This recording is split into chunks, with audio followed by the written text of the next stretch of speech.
चलो start auto process. We take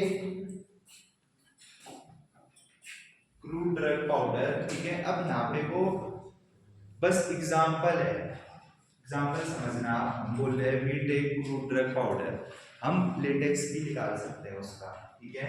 हम उसकी लीफ का एक्सट्रैक्ट निकाल के उसे कूट के उसको पाउडर फॉर्म भी कर सकते हैं, उसकी बार्क को कूट के उसका भी पाउडर फॉर्म कर सकते हैं। तो बस आपको एक एग्जाम्पल मानना है, ठीक है। लेटेक्स थोड़ा मतलब हम निकालते नहीं मेजरली वो चीजें, ठीक है। वो आपकी आगे की रिसर्च स्टडीज हो गई। तो समझना, we take crude drug powder, second step लिखना, step step second, we remove the fat, we remove the fat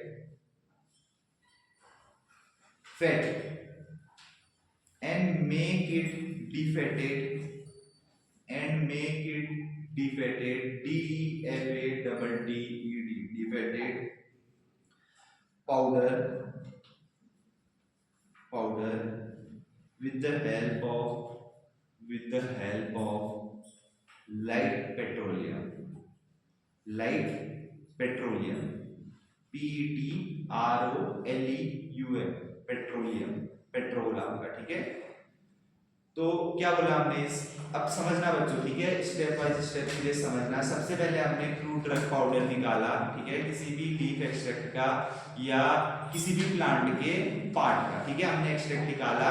अब अगर लीफ का निकाला, स्टेम का निकाला, किसी भी चीज का निकाला, तो हो सकता है कि उसमें फैट हो, फैट हो। ये क्लेरिफाई नहीं है कि फैट होगा ही होगा, हो सकता है कि फैट हो, ठीक है। जब आपकी पूरी प्रोसेस फंक्शनली प्लांट में भी चलती है तो उनके पास भी फैट्स, कार्बोहाइड्रेट, स्टार्च सब चीज प्रेजेंट होता है। सबको ये चीज पता होगा, सेल प्लांट में भी होता है, ठीक है। पूरी फॉर्मेशन फोटोसिंथेसिस की मदद से प्लांट में एक प्रक्रिया होती है, आपने सुना होगा फोटोसिंथेसिस। तो हमें वो फैट सबसे पहले रिमूव करने हैं, ठीक है।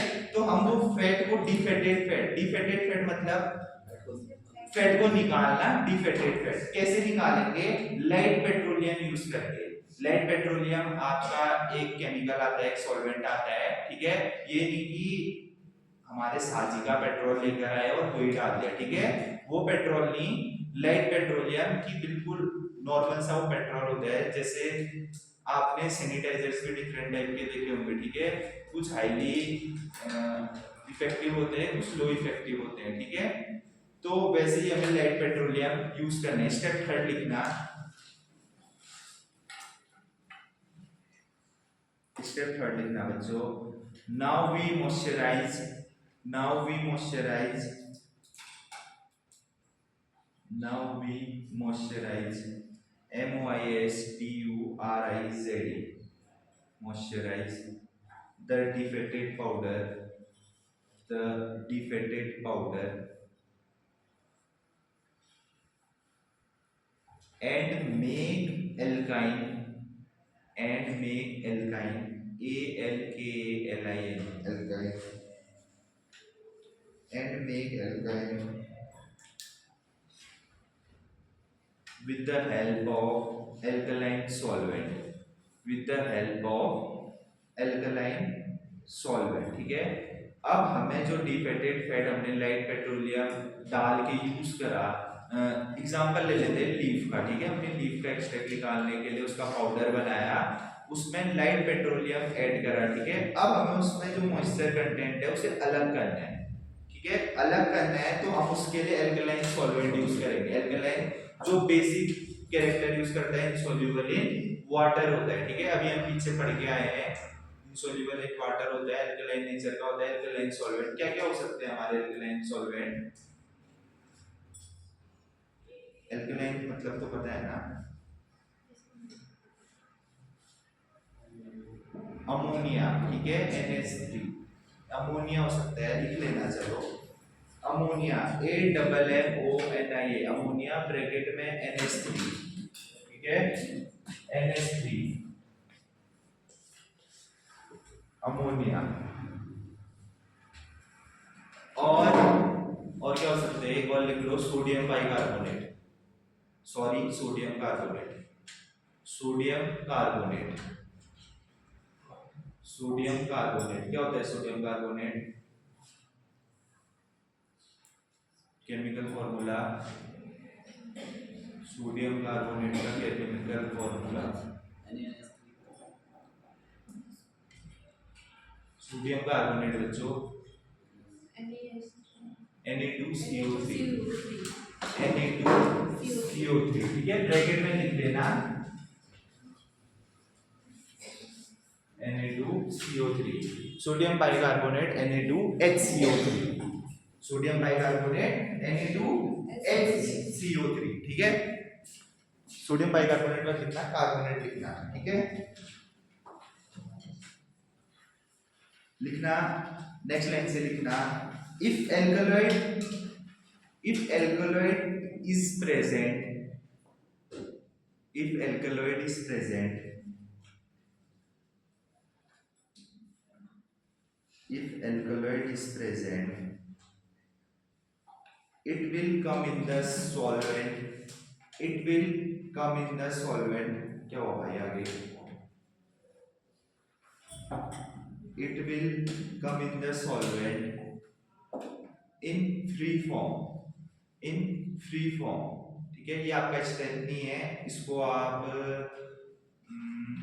स्टार बना दीजिए या नोट लिख लीजिए और ब्लैक पेन से हाईलाइट कर दीजिए, ठीक है।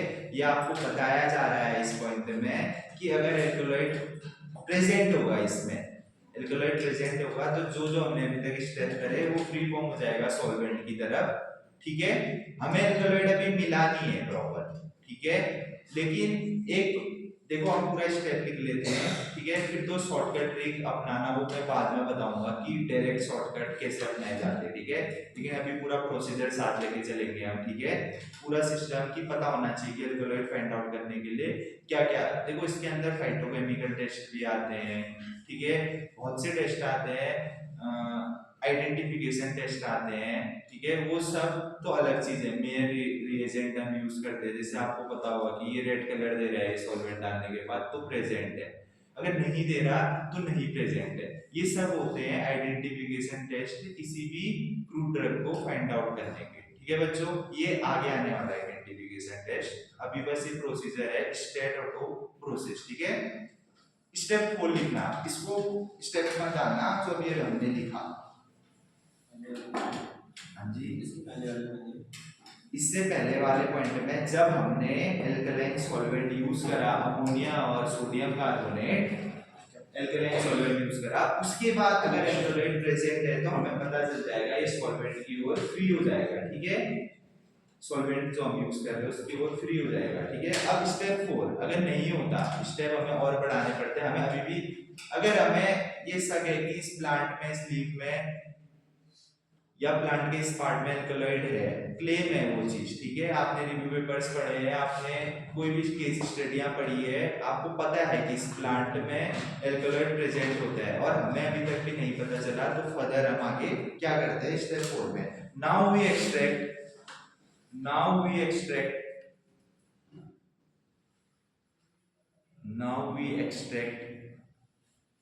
the free alkaloid the free alkaloid of powder drug.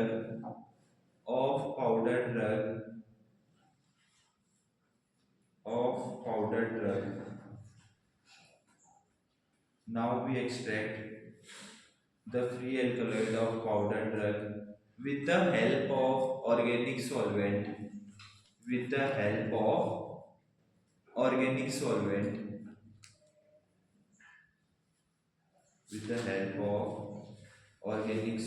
अभी बताए थे आप लोगों ने ऑर्गेनिक सॉल्वेंट क्या क्या होते हैं, ठीक है। सबसे पहले लिखना CHCl3 मतलब कि chloroform, CHCl3,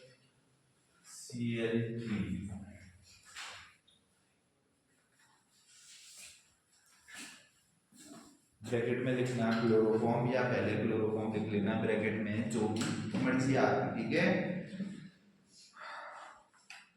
comma ether ether,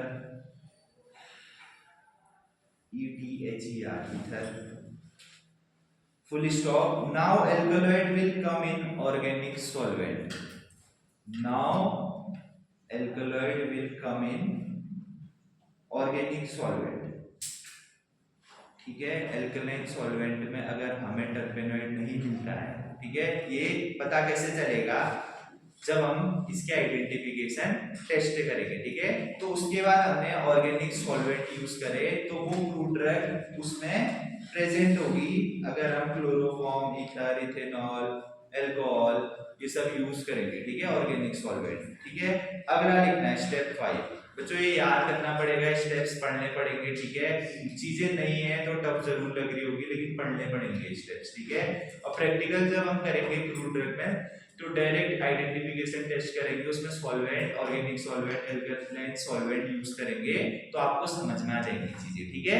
जब वो कलर फॉर्म देगा, पेल येलो कलर फॉर्म देगा तो मेयर्स रिएजेंट है वो, ठीक है, कोब रिएजेंट है वो, ये रिएजेंट आगे बढ़ेंगे हम, ठीक है। ये आइडेंटिफिकेशन टेस्ट के पार्ट है।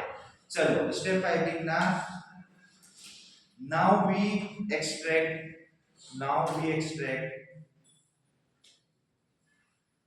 organic solvent, now we extract organic solvent under vacuum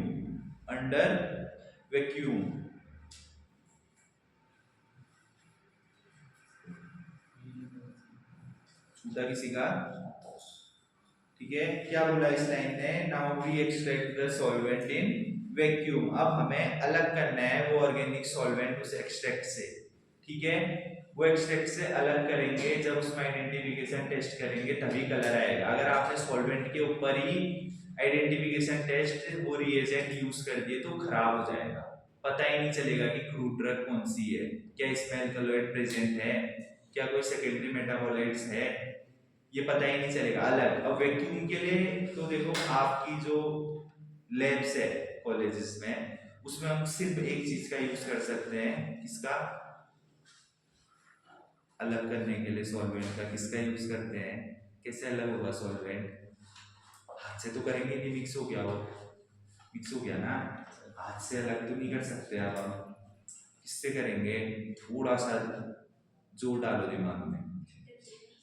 नहीं, फिल्टर पेपर से नहीं करेंगे क्योंकि फिल्टर पेपर के लिए तो हमें फिल्टर पेपर से नहीं करेंगे, हमें तो वेपर उड़ानी है तो हम हॉट वाटर बाथ का यूज करेंगे, ठीक है।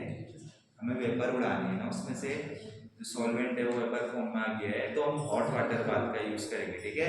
जनरली जो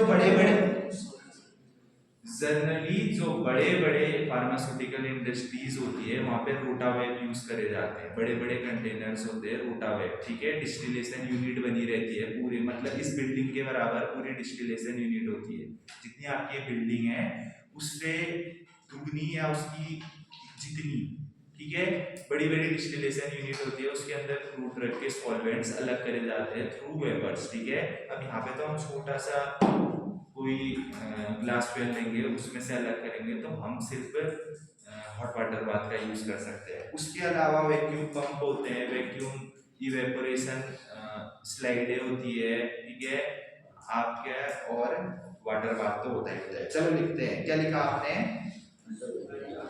अंडर वैक्यूम, ठीक है। अब लिख लेना, ब्रैकेट ओपन करके लिखना, vacuum concentration is a process, vacuum concentration is a process, vacuum concentration is a process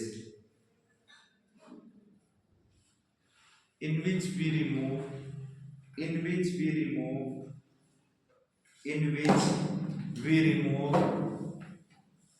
one or more solvent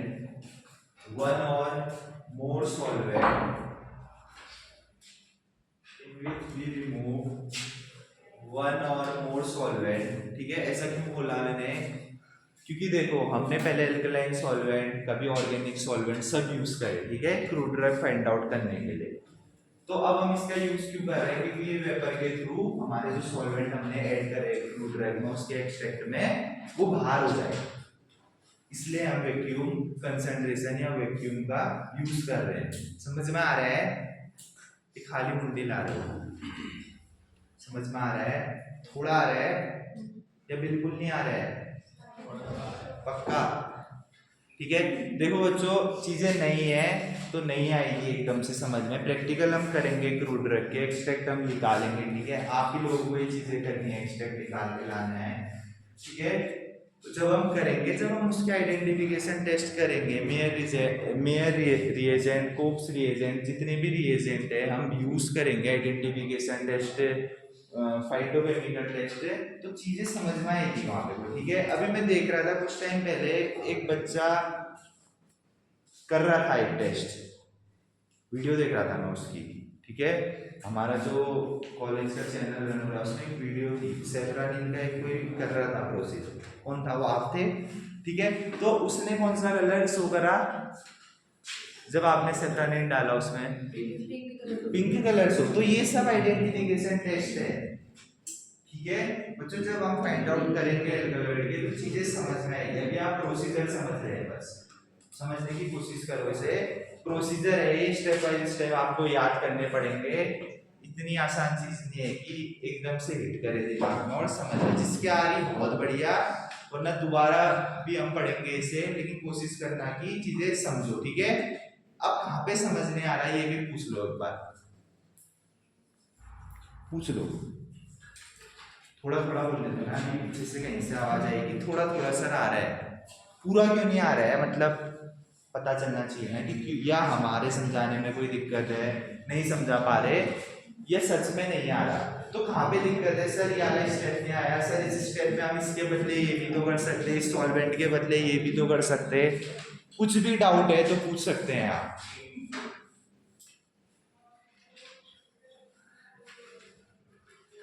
पीछे आगे बढ़े बढ़े, पूछ रहे हैं, चल आगे बढ़ते हैं। क्या लिखा आपने? Vacuum concentration is a process in which we remove one or more solvents from solution by decreasing the atmospheric pressure, by decreasing the atmospheric pressure over the liquid phase, over the liquid phase, ठीक है। जो चीज अभी मैंने बताई वही line आपने लिखी। अब प्रेशर इसमें 60 से 90 के बीच में, ओवर द लिक्विड फेज 60 से 70, 90, 100, 120 के टेम्परेचर पे नहीं करते हम इसे, ठीक है। नॉर्मल सॉरी वेपर आउट करने के लिए नॉर्मल टेम्परेचर रखते हैं, 60, 70, 80 भी रख सकते हैं, ठीक है। उससे ज्यादा नहीं। 120 में कहीं पता चला आपका बीकर ही फट गया, अगर आप बीकर में कर रहे हैं, ठीक है। कोई टेस्ट ट्यूब में कर रहे हो, टेस्ट ट्यूब भी फट गई, ऐसा नहीं करना है, ठीक है। नॉर्मल टेम्परेचर लेना है 60 से 80, लिख सकते हैं आप ब्रैकेट में 60 डिग्री से 60 degree celsius to 80 degree celsius, ठीक है। अब क्या क्या इक्विपमेंट इसमें यूज होते हैं, क्या क्या इक्विपमेंट इसमें?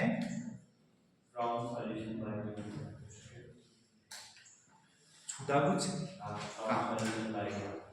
By decreasing the atmospheric pressure, ATMOSPHERIC, atmospheric pressure over the liquid phase, over the liquid phase. Equipment used, लिखना बच्चों, रोटावेप, रोटावेप, ROTAVAP, रोटावेप, ROTA। इक्विपमेंट यूज लिखा आपने, ब्लैक पेन से लिखा हुआ है। इक्विपमेंट यूज नहीं लिखा तो अंडरलाइन कर लो ब्लैक पेन से। हाँ जी, by decreasing the atmospheric pressure, ATMOSPHERIC, atmospheric pressure, PRESSURE, atmospheric pressure over the liquid phase, ठीक है। अब लिखना इक्विपमेंट यूज, क्या क्या इक्विपमेंट हम यूज करते हैं वेपर आउट करने के लिए। रोटावेप ब्रैकेट में लिखना वैक्यूम इवेपोरेटर, ब्रैकेट में लिखना वैक्यूम इवेपोरेटर, वैक्यूम इवेपोरेटर, ठीक है। रोटावेप आपकी फार्मास्यूटिकल इंडस्ट्रीज में, जैसा मैंने बताया, बड़े बड़े एक्सट्रैक्शन उसमें से सॉल्वेंट आउट करने के लिए यूज करे जाते हैं, ठीक है। वैक्यूम पंप होते हैं आपके, कॉमा करके वैक्यूम पंप लिखना, and water bath, and water bath, ठीक है। अब यहाँ पे तक कहानी कहाँ पे पहुंची कि हमने सॉल्वेंट आउट कर दिए, ठीक है। लेकिन अभी भी हमारे पास क्रूड ड्रग नहीं मिली हमें। अगर आप सारे स्टेप देखेंगे तो क्रूड ड्रग हमें एल्कलॉइड इसमें प्रेजेंट है अभी भी नहीं पता चला है, ठीक है। तो लिखना है स्टेप नंबर 6, लिखना बच्चों step number 6।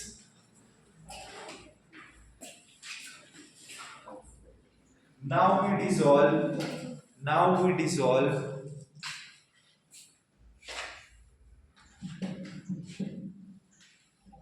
it with dilute acid, dilute तो जानते हैं, dilute और concentrated जानते हो ना, हाँ तो बोलो। डाइल्यूट कोई चीज होती है, पता है ना डाइल्यूट क्या होता है? मिलाना। ऐसा मत करो यार, बोलो हाँ मिलाना। और कंसंट्रेटेड डायरेक्ट वो चीज लेना, वो केमिकल लेना, वो सॉल्वेंट लेना, ठीक है। वो कंसंट्रेटेड होता है, डाइल्यूट उसमें कुछ चीज मिक्स करके करना, ठीक है। हम कहते हैं ना कि डाइल्यूट H2SO बोल लो, ठीक है। उसको कंसंट्रेटेड मत लो, ठीक है। जो आपका एक इंसिडेंट हो गया था यहाँ पे वो, ठीक है।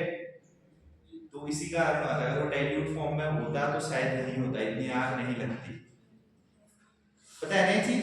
चलो हाँ जी पता है ना, चलो नहीं ऐसे करके बोलाना पता है, ये समझने का। चलो ठीक है, डाइल्यूट एसिड क्या कह सकते हैं? डाइल्यूट एसिड HCl आपका हाइड्रोक्लोरिक एसिड HCl, और क्या हो सकता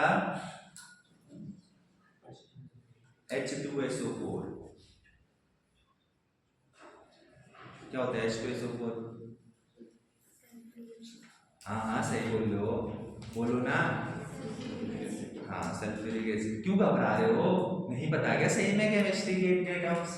बेसिक टर्म्स है बच्चों ये आपके, ठीक है। पढ़ना पड़ेगा केमिस्ट्री, वरना बहुत टफ हो जाएगी आप लोगों के लिए, बहुत टफ, समझ सकते हो, बहुत टफ हो जाएगी, ठीक है। बेसिक टर्म्स है आपके, ठीक है। जो भी आपको बहुत टफ लग रहे हैं, हम एल्कलाइन सॉल्वेंट की बात कर रहे हैं और ऑर्गेनिक सॉल्वेंट की बात कर रहे हैं, बेसिक है बच्चों, आप 12th में पढ़ के आए हो, नई चीज नहीं है आपके लिए, नई चीज तो आप अब सीखोगे, ठीक है।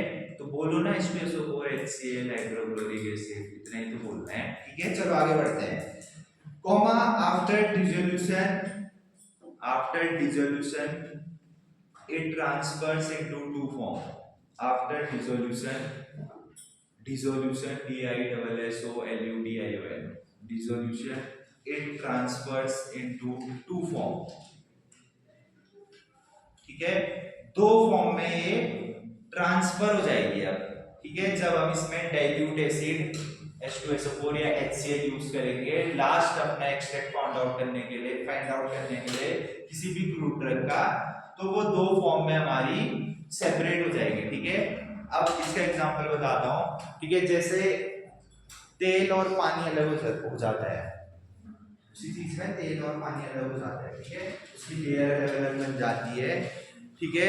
या हाँ यही एग्जांपल, दूसरा तो क्या हो सकता है, पानी में अगर दूध डाला, मतलब दूध में अगर पानी डाला तो वो भी अलग अलग होता है, नहीं होता है, किसमें होता है?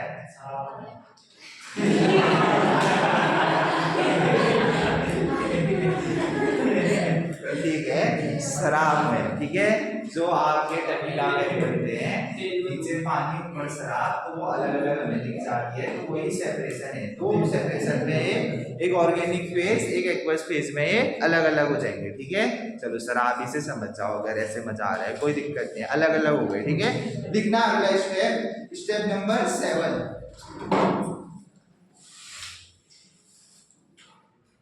स्टेप नंबर 7 लास्ट स्टेप है आपका, step number 7। Now we take aqueous form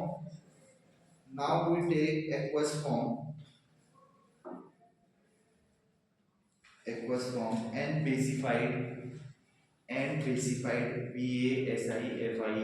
बेसिफाइड, bracket में लिखना अमोनिया, ब्रैकेट में लिखना ammonia comma sodium bicarbonate.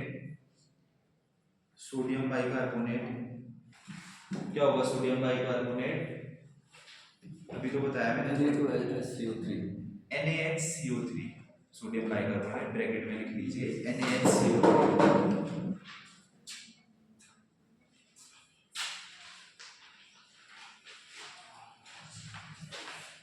NaCO3 ठीक है। तो जब हम ये फिर से एल्कलाइन सॉल्वेंट इसमें मिक्सअप करते हैं तो हमारा अब ऑर्गेनिक फेज अलग हो जाता है जो हमें चाहिए, ठीक है। एरो बना के लिखना, जहाँ पे को आपने सोडियम बाइकार्बोनेट लिखा होगा, एरो बना के लिखना organic phase, organic phase.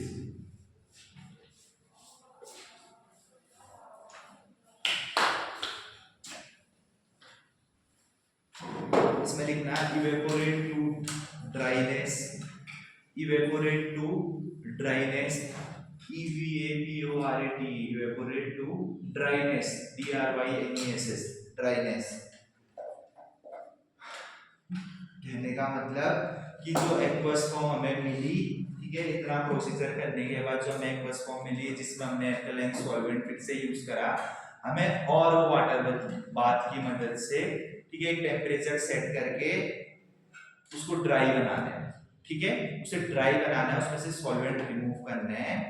Arrow बना के लास्ट में लिखना finally obtain a crude drug, finally obtain the crude drug.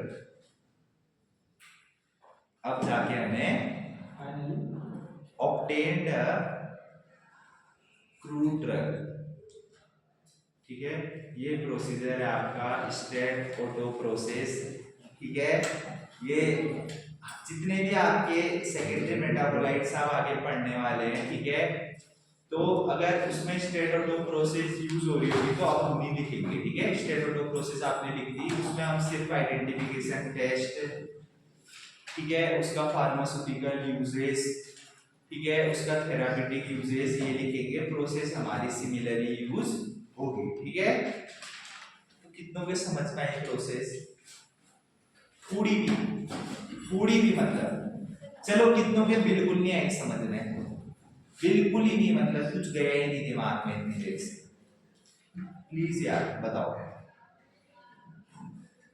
किसकी आई समझ में?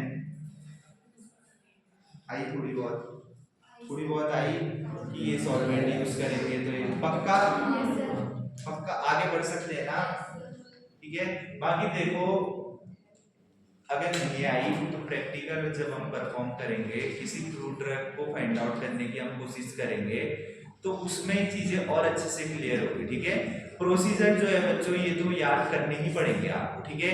देखो लिखा दिया मैंने, समझा दिया, बता दिया, लेकिन जो प्रोसीजर है ये तो याद करके ही लिखोगे, जब पता होगी तभी तो लिख पाओगे ना, ठीक है। अभी भले समझ में नहीं आएगा, अगर इसे 2-3 बार पढ़ोगे, चाहे आपने हिंदी में लिखा है इंग्लिश में लिखा है, तो मैं बोल रहा हूँ कि डन समझ में आएगी, ठीक है। और प्रोसीजर स्टेट ऑटो प्रोसेस याद कर लेना प्लीज, कहीं पे भी फंस सकती है आपकी 5-10 नंबर की स्टेट ऑटो प्रोसेस, ठीक है। क्योंकि आइडेंटिफिकेशन के लिए, ठीक है, हम एक ही प्रोसेस यूज करते हैं, ठीक है। और हो गया आप कहीं पे नाम नहीं सुनोगे, बेशक देख हर जगह लोगे, जितनी भी कोग्नोसी की बुक खोलोगे, प्रैक्टिकल हो चाहे निराली प्रकाशन की बुक हो, तो उसमें आपको और प्रोसेस जरूर दिख सकती है, लेकिन जो कॉमन आपको एक चीज दिखेगी वो दिखेगी कि स्टेट ऑटो प्रोसेस से आप आइडेंटिफिकेशन टेस्ट तक पहुंचने के लिए ये प्रोसीजर यूज कर रहे हैं, ठीक है बच्चों। चलो आगे बढ़ते हैं, लिखना आप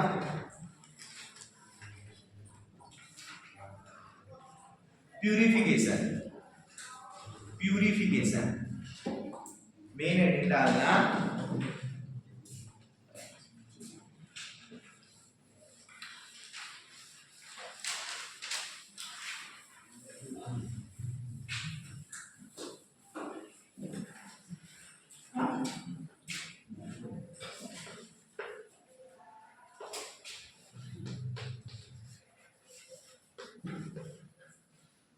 प्यूरिफिकेशन। क्यों, हमें क्यों जरूरत है प्यूरिफिकेशन की? क्या अभी जो आपको क्रूड ड्रग मिली प्योर है? कोई नहीं हो सकती, बिल्कुल नहीं हो सकती वेरीफाई करने के लिए। बिल्कुल सही, क्योंकि जितने भी आपने सॉल्वेंट यूज करे, क्या आपने प्रोसीजर बिल्कुल सही तरीके से करा? पहले ही तो नहीं डाल दिया ऑर्गेनिक सॉल्वेंट एल्कलाइन से पहले, कहीं आपका फैटी रिमूव नहीं हो रखा है। आपने जो आपने सबसे पहले पेट्रोलियम का वर्ड यूज करा था, आपने वही छोड़ दिया और आप लगे हो करने में। फैटी रिमूव नहीं हो रखा है तो दूसरी प्रॉपर्टी शो करेगा, ठीक है, दूसरी एक्टिव कांस्टेंट बताएगा हमें, इसमें दूसरा एक्टिव कांस्टेंट है। समझे मेरी बात? तो अब हम प्यूरिफिकेशन करते हैं। लिखना पहला पॉइंट मत लिखना, लिख दिया? लिखना different alkaloids crude extract, different alkaloid crude extract are purified by different ways, are purified by different ways।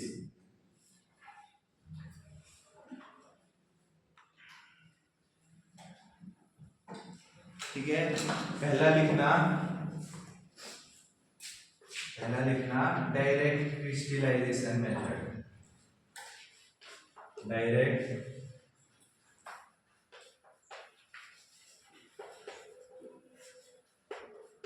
Crystallisation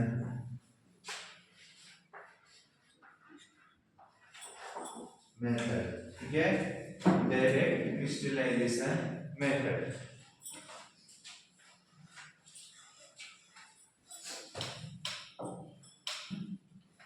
इसमें लिख लेना, ब्रैकेट ओपन करके लिखना, it is a simple method, it is a simple method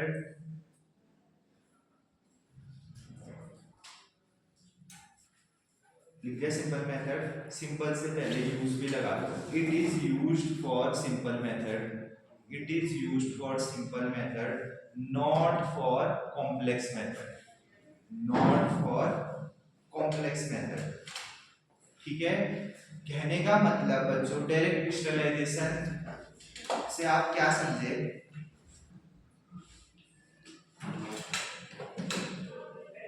direct crystallization method, इसमें एक और चीज add कर दो वरना समझ में नहीं आएगा, फ्रॉम सॉल्वेंट, क्योंकि हमें इससे अलग करना है, सॉल्वेंट से अलग करना है। ठीक है, जो सॉल्वेंट हमने अभी तक यूज करे ऑर्गेनिक और एल्कलाइन सॉल्वेंट जो हम यूज कर रहे थे, उनसे हमें अपना एक्सट्रैक्ट अलग करना है। अब क्या समझे आप डायरेक्ट क्रिस्टलाइजेशन मेथड से? क्रिस्टलाइजेशन क्या होता है? सिंपल मेथड, ड्राई करने की, उसमें क्रिस्टल फॉर्म हो जाते हैं। क्रिस्टल मतलब हिंदी में क्या बोलते हैं, वो डल्ले टाइप के, ठीक है, आपके क्रिस्टल फॉर्म हो जाते हैं। ठीक है, तो वो क्रिस्टल अलग करने के लिए, अगर वो क्रिस्टल वो है तो हम उसके लिए डायरेक्ट क्रिस्टलाइजेशन मेथड यूज करते हैं। जनरली ये आपकी जो नॉर्मल मेथड होती है, जो जब आप वेपराइज करते हैं सॉल्वेंट को अलग करने के लिए हॉट वाटर बाथ में, तो उसमें मेथड यूज करी जाती है। ठीक है, सेकंड लिखना बच्चों, स्टीम डिस्टिलेशन, स्टीम डिस्टिलेशन, ऐसे स्टीम डिस्टिलेशन, क्रिस्टलेशन, ये क्रिस्टल नहीं, distillation, steam distillation, steam distillation, मुझे लगा कि डायरेक्ट क्रिस्टल है। स्टीम डिस्टिलेशन जो वाटर बाथ के थ्रू आप भाप देके, वेपर देके, स्टीम देके अपने एक्सट्रैक्ट से सॉल्वेंट अलग कर रहे हैं, वो आपका स्टीम डिस्टिलेशन होता है। थर्ड लिखना क्रोमेटोग्राफी टेक्निक, क्रोमेटोग्राफी बहुत बड़ा लिख दे रहा हूँ यार, बार बार मिटाना पड़ता है।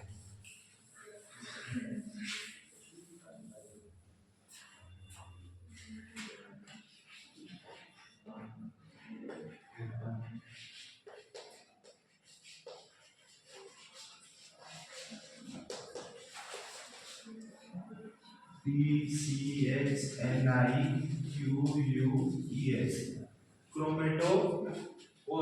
Chromatographic technique. ठीक है, क्रोमेटोग्राफी सुना है आपने वर्ड? क्रोमेटोग्राफी वर्ड सुना है अपने जीवन में या आज पहली बार मैंने तुमसे सुना है? सभी सभी ठीक है। तो क्रोमेटोग्राफी टेक्निक बच्चों, separate out the different particles through chromatography technique.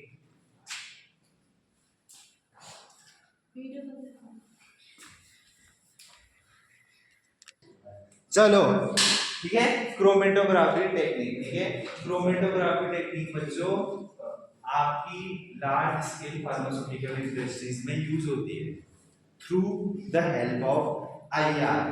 ठीक है, infrared spectroscopy, UV ultraviolet spectroscopy, TLC thin layer chromatography. ठीक है, ये डिफरेंट टेक्निक्स होती है आपकी क्रोमेटोग्राफी टेक्निक्स। इसमें हम सेपरेट आउट करते हैं पार्टिकल्स को। ठीक है, जहां पे वो ग्रेन्यूल्स आपके बहुत लार्ज अमाउंट में बनते हैं, 10-10 लाख या 50-50 लाख की टेबलेट के बैच निकलते हैं। 1 घंटे में 50 लाख टेबलेट बनके निकलती है। वहां पे को हमें क्रोमेटोग्राफी टेक्निक्स यूज करनी होगी। ठीक है, ब्रॉड अभी QA/QC आपका आने वाला है। ठीक है, क्वालिटी एश्योरेंस। ठीक है, जो बोल रहा था कि एक दिन एक बच्चा बोल रहा था कि नहीं है हमारे सिलेबस में, तो सुटिक्स का छठा चैप्टर आपका क्वालिटी एश्योरेंस और क्वालिटी कंट्रोल है, उसके अंदर थोड़ा डीप जाएंगे क्रोमेटोग्राफी में। ठीक है, तो अभी के लिए आप ये समझिए कि it is a technique in which we separate out the particles. ठीक है, चलो लिख भी देना ब्रैकेट में, separation of particle. Chromatography technique में ब्रैकेट बना के लिख देना, सेपरेशन ऑफ पार्टिकल, और यहाँ पे ब्रैकेट क्लोज कर देना। ठीक है, सही हो गया। ये हमारे प्यूरिफिकेशन के कुछ तरीके हो गए जो हम यूज करते हैं। क्या क्या हो गए? Steam distillation, crystallization method, direct crystallization, और क्रोमेटोग्राफी टेक्निक। क्रोमेटोग्राफी यहाँ पे किसी भी हालत में नहीं हो सकती। ठीक है, क्योंकि जो यूवीआईआर की मशीन होती है वो 15-20 लाख रुपए की होती है। 15 से 20 लाख रुपए की इक्विपमेंट उसका होता है, जिसमें हम क्रोमेटोग्राफी टेक्निक यूज करते हैं। ऑपरेटर जो उसको ऑपरेट करता है उसकी 1 लाख रुपए सैलरी होती है। समझो बात को, इसकी बात की गहराई को समझो कि ये टेक्निक्स कितनी यूनिफॉर्म मेथड में होती होगी, कितने हाई लेवल में होती होगी। ठीक है, तो पढ़ेंगे जरूर आएंगे इसके अंदर QC/QA में। ठीक है, चलो जल्दी से लिखना नेक्स्ट टाइम में, आइडेंटिफिकेशन टेस्ट।